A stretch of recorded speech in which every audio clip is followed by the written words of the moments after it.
खासकर उपनिषदों के समय में, जिन्हें वेदांत भी कहते, मतलब वेदों का अंत या सार।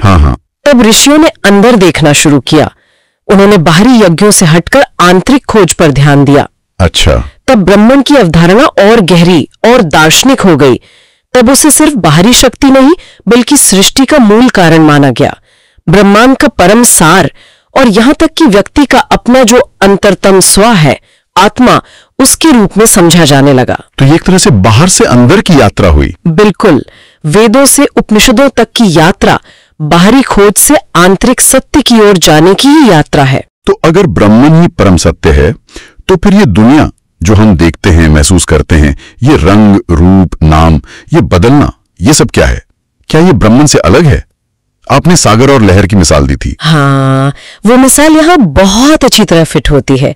अगर अद्वैत वेदांत के नजरिए से देखें, हाँ, तो ब्रह्मन उस गहरे, शांत, कभी न बदलने वाले सागर की तरह है, और ये दुनिया जिसे हम अपनी इंद्रियों से अनुभव करते हैं, जिसमें सब कुछ बदलता रहता है, वो माया है। माया? हाँ, उस सागर की सतह पर उठने वाली अनगिनत लहरों की तरह।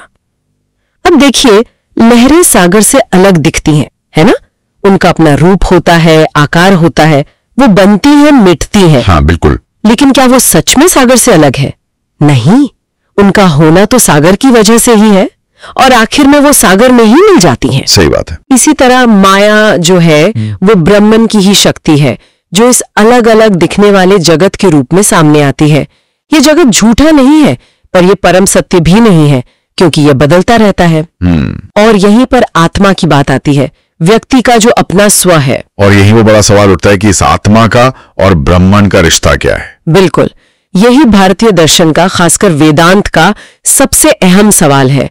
क्या आत्मा यानी व्यक्तिगत चेतना, वो लहर, हाँ, और ब्रह्मन यानी परम चेतना, वो सागर, क्या ये अलग है या एक ही है? इस पर मुख्य रूप से दो धाराएं हैं।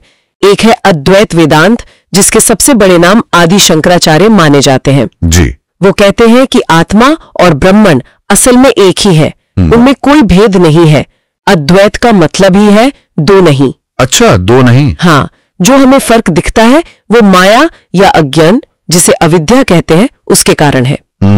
वहीं वेदांत की दूसरी शाखाएं हैं, जैसे द्वैत वेदांत, जिसके प्रणेता मध्वाचार्य हैं। हाँ। वो